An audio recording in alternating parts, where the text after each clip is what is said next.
Hello, this is Robert Rickover at Body Learning, and today my guest is John Macy, who's an Alexander Technique teacher and a physical therapist, lives in Omaha, Nebraska.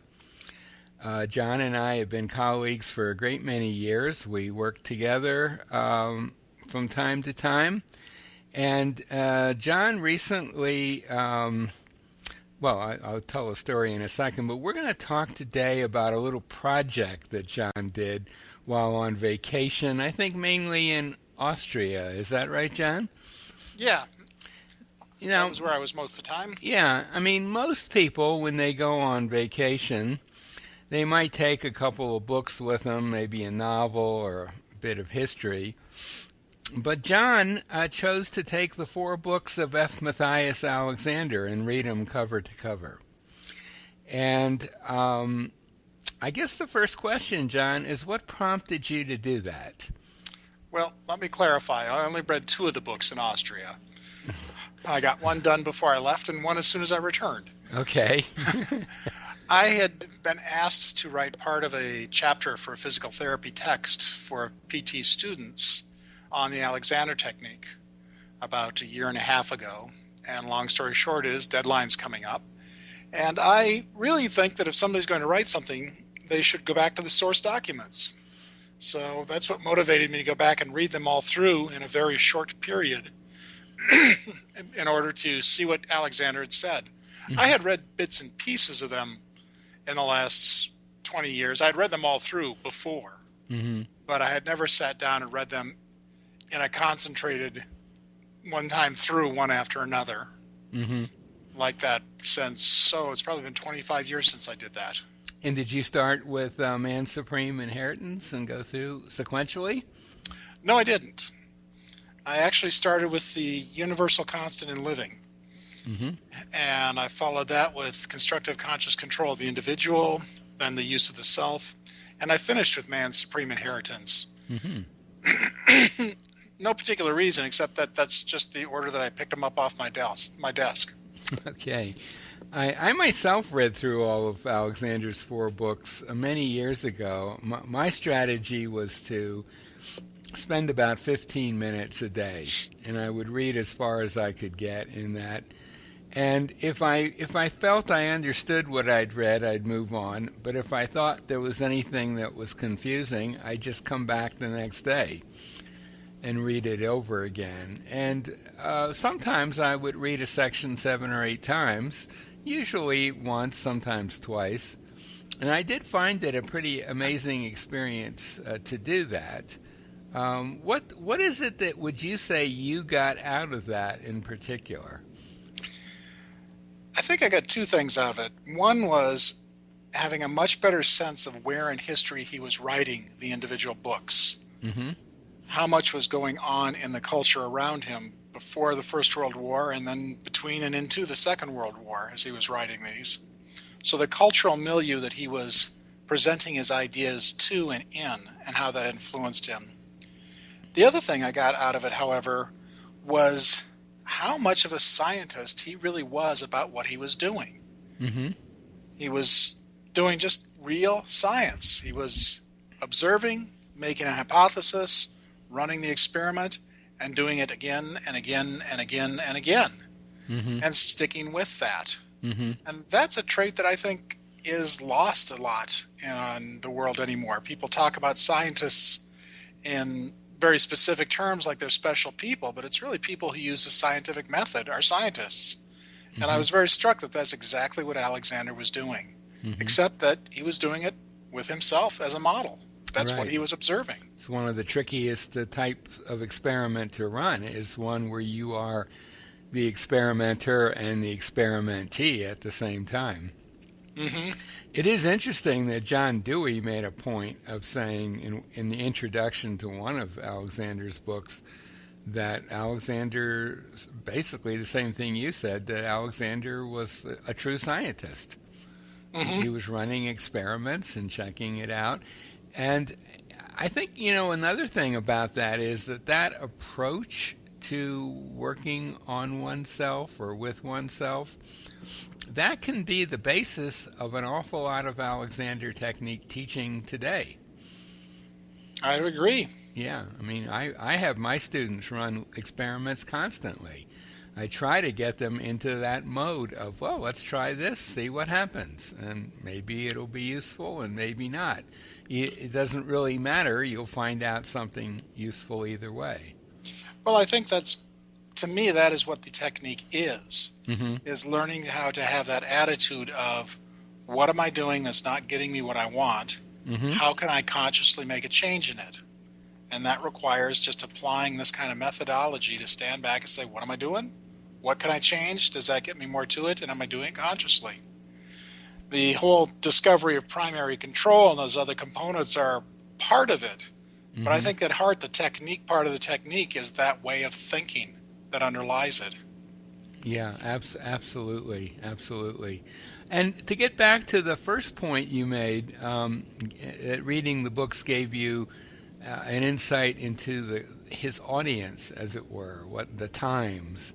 How would you describe that audience, and why is it important for us today in very different times to know a little about that?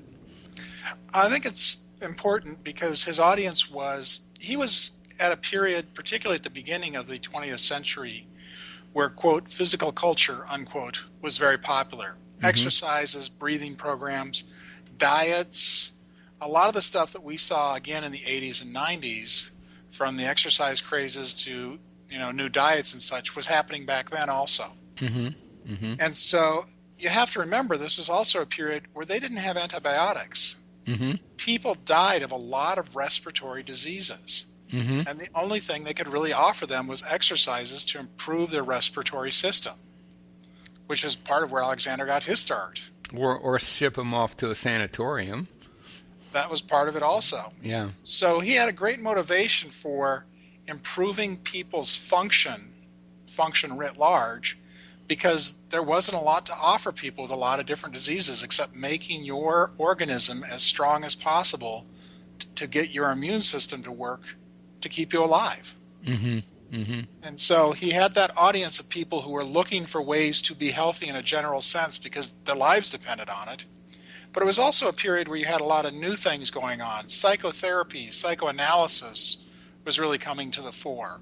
And so this whole idea about what is the psyche and how does it influence our thinking and our movement and our behavior. Mm-hmm. Also, the whole idea of neurology was just coming along, where Sherrington had figured out how to stain nervous tissues, and they could start tracking where the nerves were in the body and what connected to who. Right, right. So it was this wonderful milieu of discovery about what was a human being doing on many levels that he was addressing and saying, hey, look, if we just watch what one does, we can probably reason out what the wiring is and the control systems are that lead to this behavior, Mm-hmm. which is what he did. Yeah, that is what he did. And and to return to the experiment side of things, you and I both were students of Marge Barstow, and she used to say that in that first chapter of Use of the Self, where Alexander describes the process he went through, Marge used to say that, in her opinion, the most important sentence in that chapter was where he said, I tried so many different things that I don't even have time to put into this chapter. And I mean, that is exactly, I'm paraphrasing there, but that's Mm-hmm. exactly what you might expect of someone running experiments in a field where there wasn't much to go on. Yeah. I mean, think of Edison. It's said that he tried something like 700 or 800 different ways of making light bulbs before he hit on the one that works. That's right. Yeah. He Yeah, was exactly. trying to figure it out.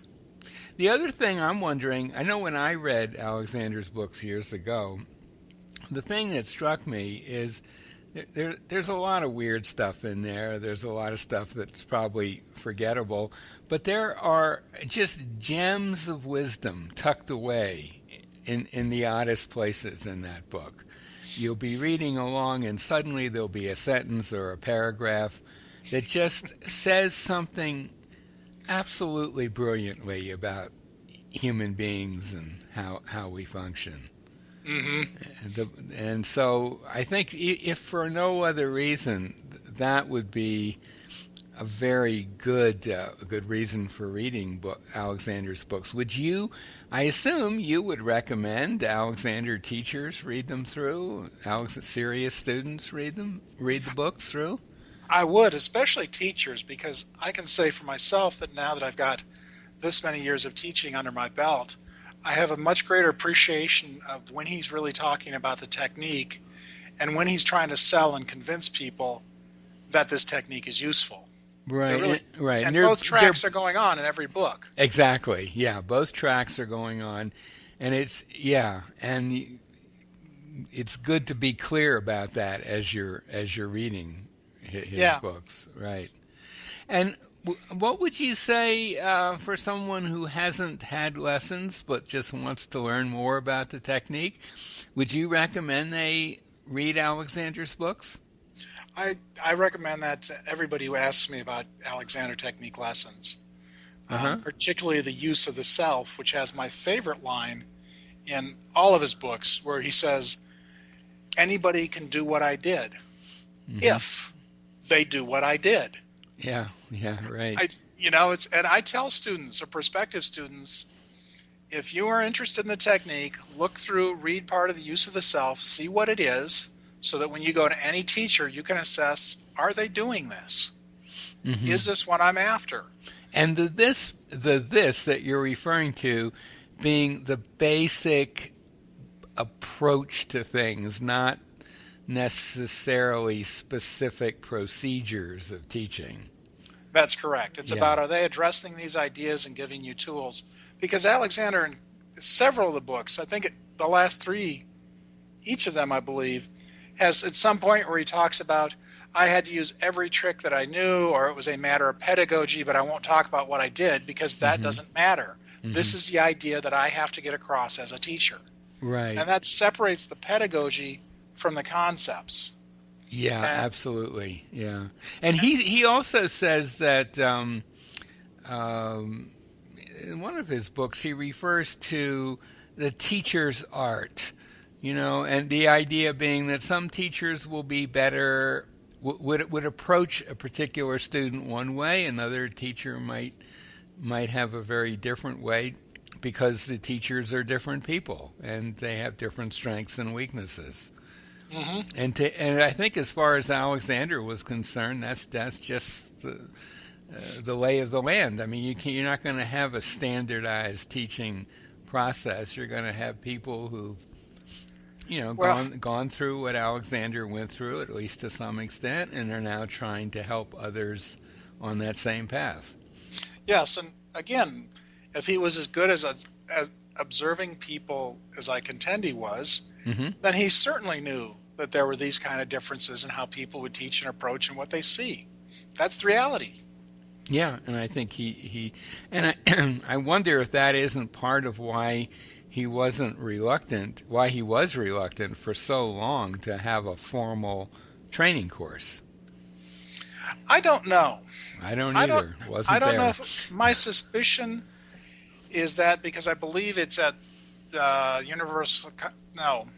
CCC, Constructive Conscious Control of the Individual, that he talks about in the preface that he started a little training school to teach teachers. Right. And I think he was waiting until he felt he had a solid enough body of knowledge that he could give to those students. I think he felt he was experimenting and trying too much to have something solid to hand to them and say, yes, if you're doing this, this is of value and I will stand by you having that learning. I don't think he was afraid to give it to him. I think he just didn't have enough in the box to start selling. Yeah, could well be. Anything else you want to say about Alexander's books before we bring this to a close? I would say for teachers that it's well worth your time to read them again and read them straight through, because they do build on and refer to each other. And it has changed how I look at and do the technique, work with the technique entirely in that period that I read them. So it's a very interesting transformation that you might get by reading through the source ideas. after you've worked with him for a few years? Well, it is kind of mostly what we have about Alexander from himself. We don't have any audios. We have a few video clips, and we have accounts of other people, and we have scattered writings and pamphlets and so on that have been collected. We even have a sort of autobiography that ends, pretty early on. But, his 4 books are kind of the core of what he left us. And he wrote them with the intention of them serving that purpose. He did, and it seems to me as though I don't really know how much he went back and changed stuff for later editions, but I think he left a lot of stuff in that maybe he had changed his mind about later, but I think Walter Carrington once said he just figured I said it then, so it'll just be kind of part of the historic record or something to that effect. Well, the interesting part about that is that the Man's Supreme Inheritance was first, but it was also the last that was published. It was also published in 1946 at the end of the Second World War, and he went through it looking for revisions, put a new preface in it, and very little changed in the book. He decided, no, this is all solid enough, I'm going to keep it in. So his first book was also his last book. Well, I didn't know that. I thought Use of the Self, I guess the original Use of the Self came out just before World War II, is that right? And then I'm not sure of the history. No, they came out between the wars. The Man's Supreme or Universal Constant came out in 1940. It was right before the United States had gotten involved in the war. Right. And it was dedicated to the people of Britain for stopping the forces of fascism. Yeah. And at the end, the edition that came out after the war of that same book, he says, I warned you about the Germans way back. You didn't listen to me. Anyway, well, let's end the conversation on that note. My guest today has been John Macy, an Alexander Technique teacher in Omaha, Nebraska. We'll put a link to his website by the interview. John, thanks so much for this. It's a pleasure, Robert.